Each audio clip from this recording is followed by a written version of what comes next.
Hello everyone, my name is Natred. Welcome back to another fight review. Today we're going to be looking at Ink versus Aodhan in a board view board first to 6. Listed as a first to 6, interesting. Might have just got one over and not noticed. This is going to be in the Belagarth rule set, I'm 99% sure.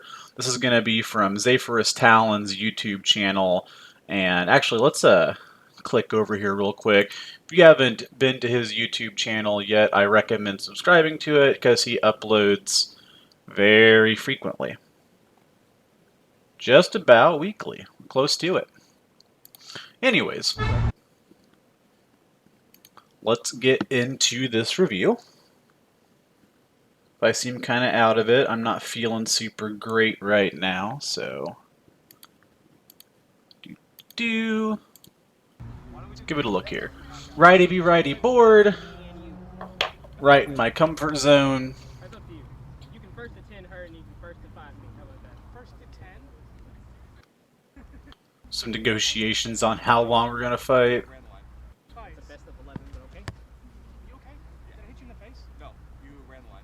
Okay, my bad. You're good. Yeah, I'll do that. Kind of started explosively there, didn't we? Doubling my fight. It's a best of 11, but okay. Yeah, and this is a thing that I need to break the habit of saying this constantly. This is a thing that I talk about often, but something that I do speak about often when it comes to your stance and your body positioning when you fight with a board is when you level change, doing it with your hips and not your shoulders so much. You kind of want to be going straight down more than you ever want to be leaning forward. You want to keep your shoulders nice and high whenever you level change. It's going to stop you from things like this happening, where because you're so low, and also the shield being down, it leads to you getting picked up. Happens to me all the time to this day. Happened to me for a long time. I had to work on it quite a bit. Also, that's something that kind of got corrected for me at a very young age when I first started fighting. You know, doing a lot of like football at the time and such. Did a lot of work on our stance, how to like keep your hips low, and if you're pass blocking, keeping your you know, your shoulders up. Not all the way up, but you know. You're not trying to do a football stance, but those physical, that training helped me have a bit more control over what I do with my foam fighting stance.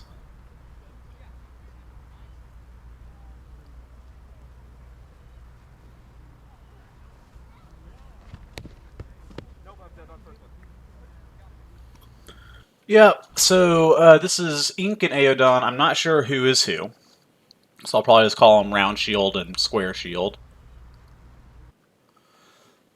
This horse stance, I've heard it called, where you really fully actually square up on your opponent with your feet, hips, shoulders, full square.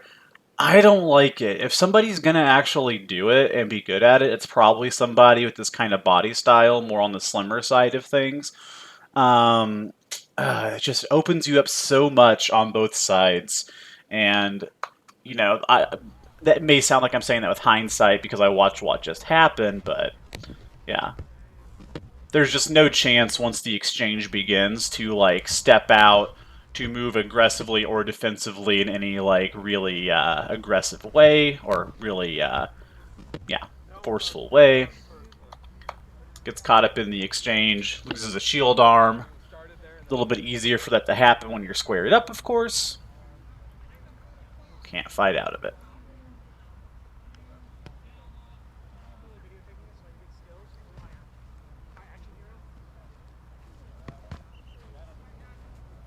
Actually get the leg on that? I see. This is a shot that I enjoy quite a bit. This little inside leg shot here. Because this can look like so many different things.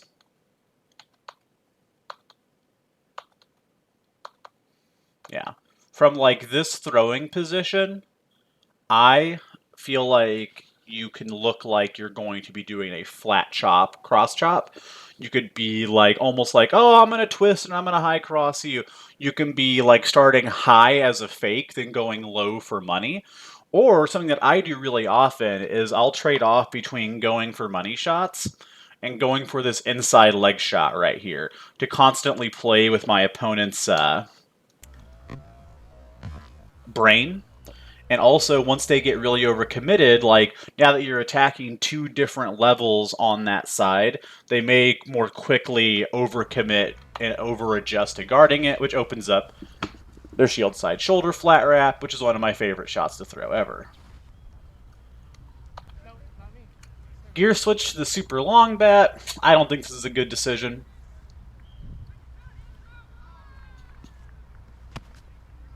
Yeah, you're really you're nerfing the like best things you have by being a standing fighter against a immobile fighter by using a weapon this long.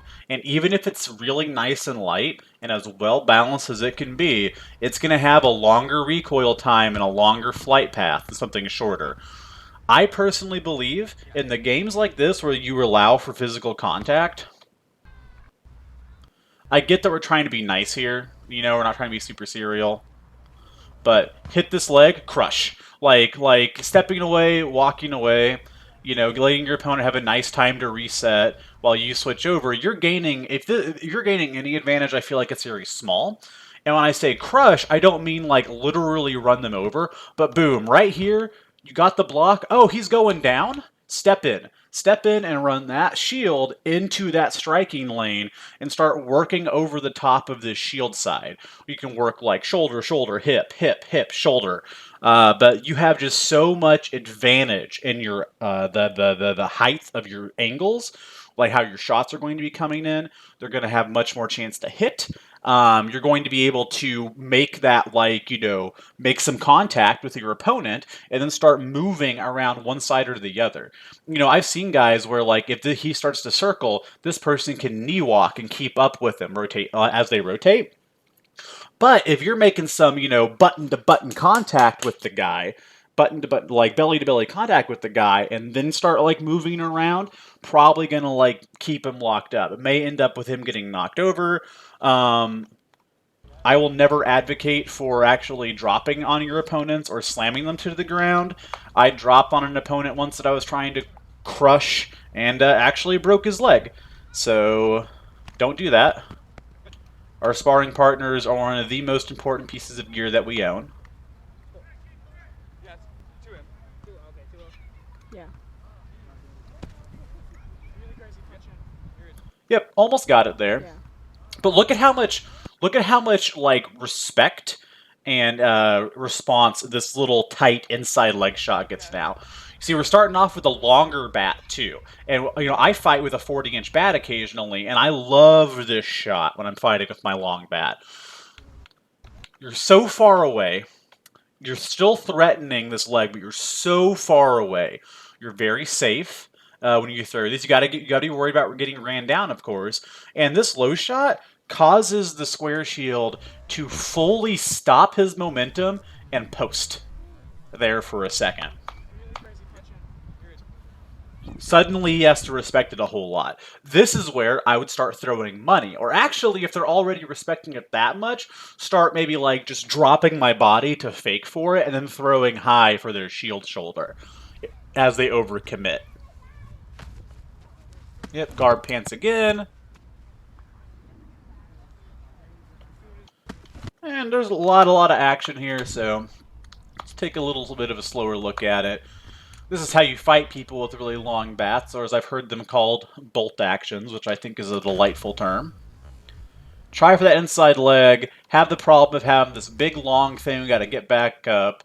And then, you know, you're in this exchange, and Square Shield's doing the correct thing when you're fighting somebody with a weapon that's this much longer than yours, which is making contact, like, closing up all that range, and really giving your opponent this really awkward weapon they now have to try to manage.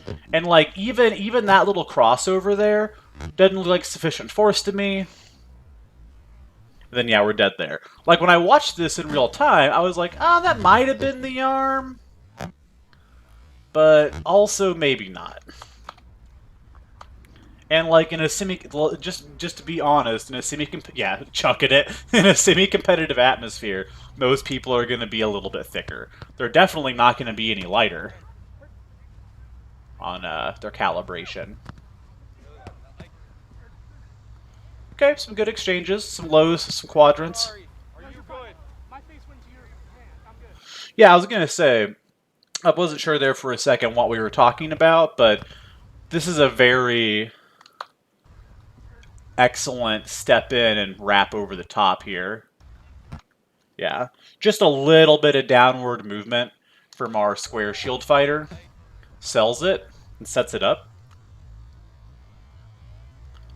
Let's watch square shield sword here. He also, this is a good way to time it. It doesn't work out like textbook, but this is a good shot to be throwing when your opponent's stepping in. His opponent starts to step in, kind of triggers his initial motion.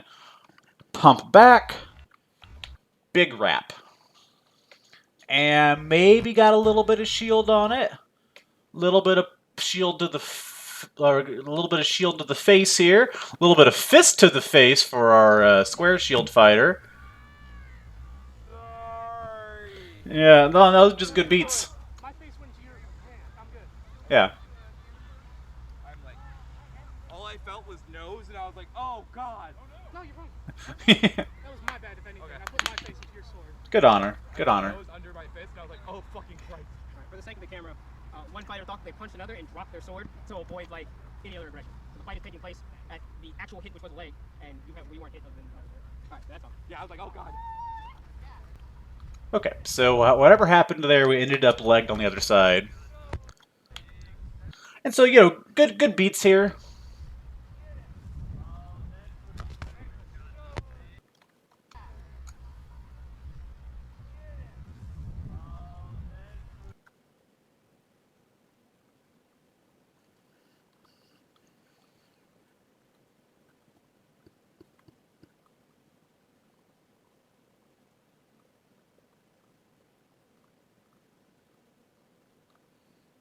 Man, right on the line. It looks like it's hard to be exactly sure from this angle. Maybe Square Shield's pommel is getting on this a little bit. That's super close to wrist. And is able to pick it up. What I was going to say anyway before like I got distracted by the closeness of that shot was, again, too much respect for legged fighters. I basically force somebody to punish me while they're legged before I start showing them that much respect at all. Like, hit him in the leg and immediately try to, like, end the fight there. Close it out while you still have the maximum advantage. Okay, big dark side. And then comes back and resets with his arm nice and high, which gets his arm chopped off, the square shield fighter. Comes back over, and then, again, should be snapping back into a nice default guard. Instead, is thinking too much about hitting. Sword comes up here, because I'm going to get you. And then this shot right here that the round shield fighter throws, probably one of my most thrown shots, especially against guys who are chambering to throw high crosses on me. I try to get into the habit now where if somebody high crosses me twice in a row, I'm trying to dark side them by that second one. You'll high cross me, and then if you try to high cross me again, I want to be like already starting to dark side you. And again, a nice lack of respect from the probably need to find a better word than respect. A good amount of aggression from the round shield fighter to crush out the opponent while he's transitioning. Okay, good leg. I appreciate a good leg shot. We're gonna watch it. It's nothing special, but man, it's just a free leg. It's free real estate.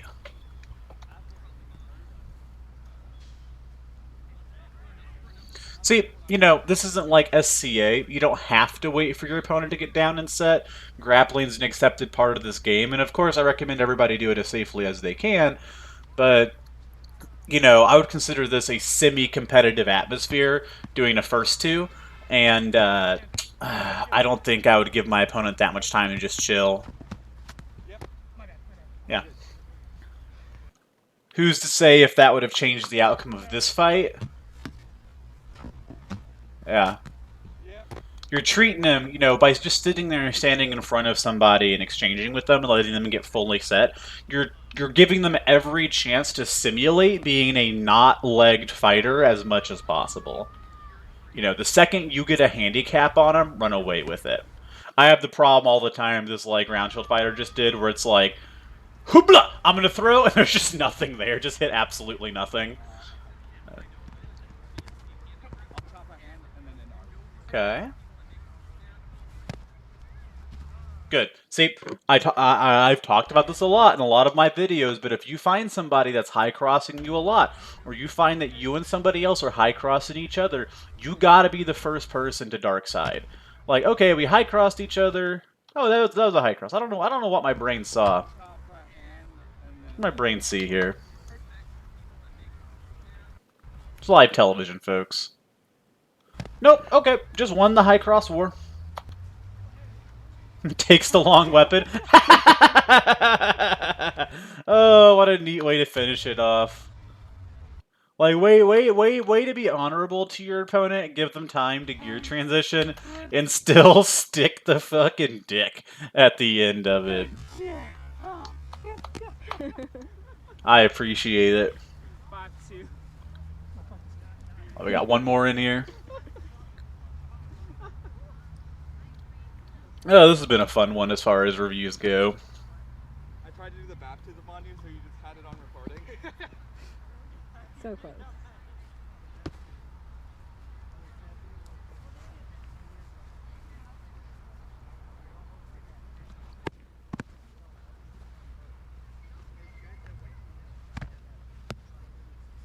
Oh man, you hate to see it. You always hate to see like it come down to something just like, God, I sound so mean, but just a little bit of a laziness, a little bit of laziness with this arm. You know, this kind of it's movement without. Okay, so it's not unintentioned movement. This is definitely snaking in to throw something, but it's a little bit hesitant. You know. Maybe that was like bait, and you know those moments where like the thing you were trying to do as bait just gets fucking hit. You feel like a silly boy. Maybe what happened there. But yeah, this was a fun one. And if you guys liked this review, check out. I got a whole bunch of other ones, and the review right after this one is going to be the first time I reviewed more than one-on-one. I'm going to be reviewing a practice test to join the Elite Blood Falcons, and it's going to be a 1v2, so join me for that.